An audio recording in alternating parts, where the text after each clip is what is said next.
حضور علیہ السلام نے ارشاد فرمایا لا یؤمن احدکم حتی اکون احب الیہ، تم میں سے کوئی شخص اتنی دیر تک کامل مومن نہیں ہو سکتا جب تک میں اس کو محبوب نہ ہو جاؤں، من والدہ و ولدہ والناس اجمعین، اس کے والد سے، ماں باپ سے، اس کی اولاد سے، یہاں تک کہ کائنات کے ہر شخص سے زیادہ جب تک میں محبوب نہ ہو جاؤں ایمان کی تکمیل نہیں ہو سکتی۔ حضرت سیدنا عمر رضی اللہ تعالیٰ عنہ نے بارگاہ رسالت مآب صلی اللہ علیہ وسلم میں عرض کی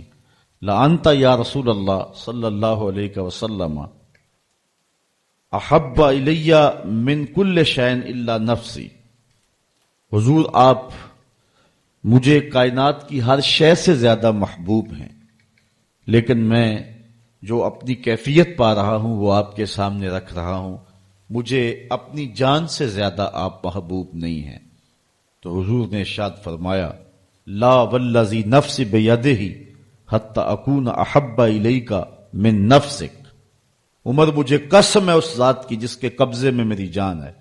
اتنی دیر تک تمہارا ایمان مکمل نہیں ہوگا جب تک سب سے زیادہ میں محبوب نہ ہو جاؤں۔ حضرت عمر رضی اللہ تعالیٰ عنہ نے عرض کی الآن احب الی من نفسی، حضور اب جو ہے وہ آپ مجھے اپنی جان سے بھی زیادہ آپ محبوب دکھائی دے رہے ہیں۔ حضور نے فرمایا الآن یا عمر، عمر اب تمہارا ایمان مکمل ہو گیا ہے۔ تو جب تک کائنات میں سب سے زیادہ حضور محبوب نہیں ہو جاتے تو ایمان کی تکمیل نہیں ہوتی۔ آقا کریم علیہ السلام کی مجلس نور سجی ہے، حضرت انس بن مالک رضی اللہ تعالی عنہ روایت کرتے ہیں ایک شخص آیا اور حضور کی خدمت میں عرض گزار ہوتا ہے متی الساعہ یا رسول اللہ، اے پیارے رسول صلی اللہ علیہ وسلم قیامت کب آئے گی؟ اگر ایک طالب علم پوچھ رہا ہو کہ استاد جی امتحان کب ہوں گے تو اس کا مطلب صاف صاف یہ ہے کہ اس نے بھرپور تیاری کر رکھی ہے اور بے چینی سے اسے امتحانات کا انتظار ہے۔ تو اس نے کہا متی الساعہ، قیامت کب آئے گی؟ تو حضور نے اس کو جو جواب دیا فرمایا ما اعددت لہا، قیامت کا پوچھ رہے ہو اس کے لیے تیاری کیا کر رکھی ہے؟ تو شخص کا جواب سنیے، اس نے عرض کی ما اعددت لہا من کثیر صلاۃ ولا صوم ولا صدقہ ولکن احب اللہ ورسولہ، میں قیامت کی تیاری کے لیے نمازوں، روزوں اور صدقات کی کثرت نہیں رکھتا۔ بعض ہمارے خطبہ جوش خطابت میں کہہ دیتے ہیں کہ اس نے کہا کہ یا رسول اللہ نہ میں نمازیں پڑھی ہیں نہ میں روزے رکھے ہیں۔ یہ کیسے ہو سکتا ہے کہ ایک صحابی رسول ہو اور وہ نماز نہ پڑھتا ہو اور وہ روزے نہ رکھتا ہو؟ اس نے روزوں اور نمازوں کی کثرت کی نفی کی ہے۔ لفظ جو حدیث کے ہیں وہ یہ ہیں، اس نے کہا ما اعددت لہا من کثیر صلاۃ ولا صوم ولا صدقہ، میرے پاس نمازوں اور روزوں اور صدقے کی کثرت نہیں ہے۔ اس بات پہ مجھے کوئی تیاری کی صورت میں ناز نہیں ہے کہ میرے پاس بہت ساری نمازوں کا ذخیرہ ہے، صدقات میں نے بہت سارے کیے ہیں، لیکن جو میری تیاری ہے وہ یہ ہے ولیکن احب اللہ ورسولہ، میں اللہ اور اس کے رسول سے پیار کرتا ہوں، میری بس یہی تیاری ہے۔ تو اس جواب پر حضور علیہ السلام نے جو ارشاد فرمایا وہ سننے کے قابل ہے۔ آقا کریم علیہ السلام نے ارشاد فرمایا انت مع من احببت، تو جس کے ساتھ محبت کرتا ہے اسی کے ساتھ ہوگا۔ اب حضرت انس بن مالک رضی اللہ تعالی عنہ اپنی رائے دیتے ہیں، فرماتے ہیں فما فرحنا بے قول النبی صلی اللہ علیہ وسلم انت مع من احببت، کہتے ہیں ایمان لانے کے بعد زندگی میں کبھی اتنی خوشی نہیں ہوئی تھی جتنی خوشی اس قول کو سن کے ہوئی کہ حضور علیہ السلام نے فرمایا کہ تم اس کے ساتھ ہوگے جس سے محبت کرتے ہو۔ تو حضرت انس رضی اللہ تعالی عنہ مزید فرماتے ہیں انا احب النبی و ابا بکر و عمر و ارجو ان اکون بحبی ایاہم وَإِن لَّمْ أَعْمَلْ بِمِثْلِ أَعْمَالِهِمْ، کہتے ہیں میں اللہ کے رسول سے پیار کرتا ہوں، میں حضرت ابو بکر سے پیار کرتا ہوں، میں حضرت عمر سے پیار کرتا ہوں، اور ان کی محبت کی وجہ سے میری خوش نصیبی کہ میں ان لوگوں کے ساتھ ہوں گا، اگرچہ میرے اعمال ان کے اعمال جیسے نہیں ہیں، لیکن حضور کا یہ فرمان تو جس سے پیار کرتا ہے اس کے ساتھ ہوگا۔ فرماتے ہیں کہ پھر ہماری خوشی کی انتہا نہ رہی، اور ایمان لانے کے بعد صحابہ سب سے زیادہ اگر کسی قول پہ خوش ہوئے ہیں، کسی بات پہ بہت زیادہ انہیں فرحت ہوئی ہے، تو وہ اس بات پہ فرحت ہوئی ہے کہ حضور نے ارشاد فرمایا انتا ما من احببتا، تو اس کے ساتھ ہوگا جس کے ساتھ تو محبت کرتا ہے۔ مولا کائنات سید علی المرتضی رضی اللہ تعالی عنہ اس محبت کی کہانی کو کتنے دل آویز پیرائے میں بیان کرتے ہیں۔ علاقوں کے لوگ جہاں پانی وافر ہے وہ اس مفہوم کو اتنی گہرائی سے نہیں سمجھ سکتے، لیکن صحرائی لوگ اس بات کو بڑی خوبی کے ساتھ سمجھتے ہیں کہ انہوں نے کس فصاحت اور کس بلاغت کے ساتھ حضور کے ساتھ اپنے پیار کا اظہار کیا۔ چلو آج کل ماہ سیام ہے تو روزہ کھلنے کے قریب جو کیفیت ہوتی ہے اس کو تصور میں رکھ لیں تو حضرت علی کے فرمان کو سنیں۔ کہتے ہیں کان رسول اللہ صلی اللہ علیہ وسلم احب الینا من اموالنا و اولادنا و آبائنا و امہاتنا من الماء البارد علی الظما۔ کہتے ہیں کہ حضور ہمیں اپنے مال سے زیادہ پیارے تھے، حضور علیہ السلام اپنی اولاد سے ہمیں زیادہ پیارے تھے، حضور علیہ السلام ہمیں اپنے ماں باپ سے زیادہ پیارے تھے، اور حضور کتنے پیارے تھے، پیاس میں ٹھنڈا پانی جتنا پیارا ہوتا حضور اس سے بھی پیارے تھے۔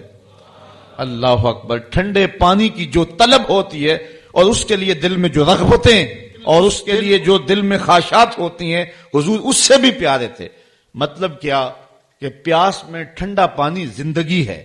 اگر وہ پانی میسر نہیں آتا تو پھر زندگی کا خاتمہ ہو جاتا ہے۔ حضرت علی نے بلاغت اور فصاحت کے لفظوں کے ساتھ اس کہانی کو بیان کیا کہ حضور اتنے پیارے تھے، صحرا میں جس طرح کوئی شخص ہو اور وہ پیاس میں بلبلا رہا ہو تو اس کو پانی مل جائے، پانی کا ملنا اس کے لیے زندگی کا ملنا ہے، تو کہتے اس پانی کو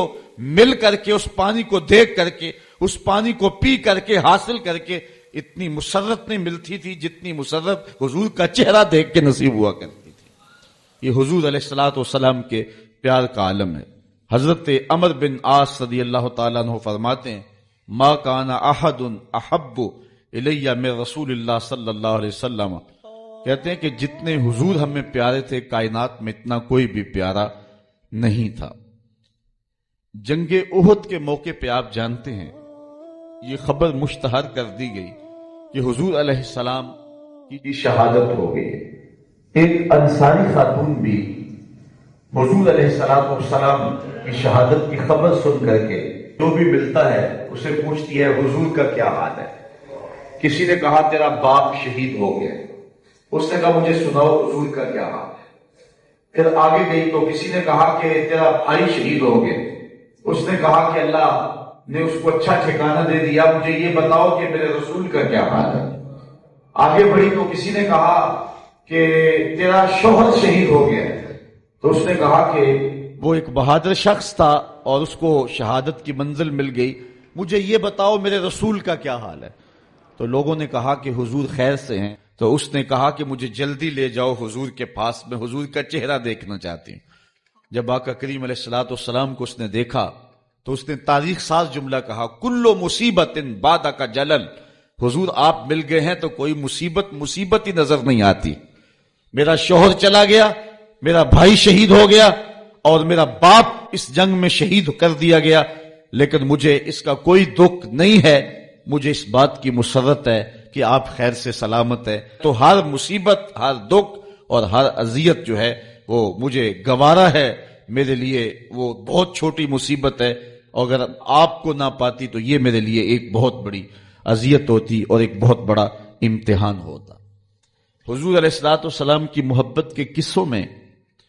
علماء نے حضرت زید بن الدسنہ کا قصہ انتہائی معروف اور محبت کی ایک عمدہ مثال کے طور پہ بیان کیا ہے۔ جنگ رجی کے موقع پہ حضرت زید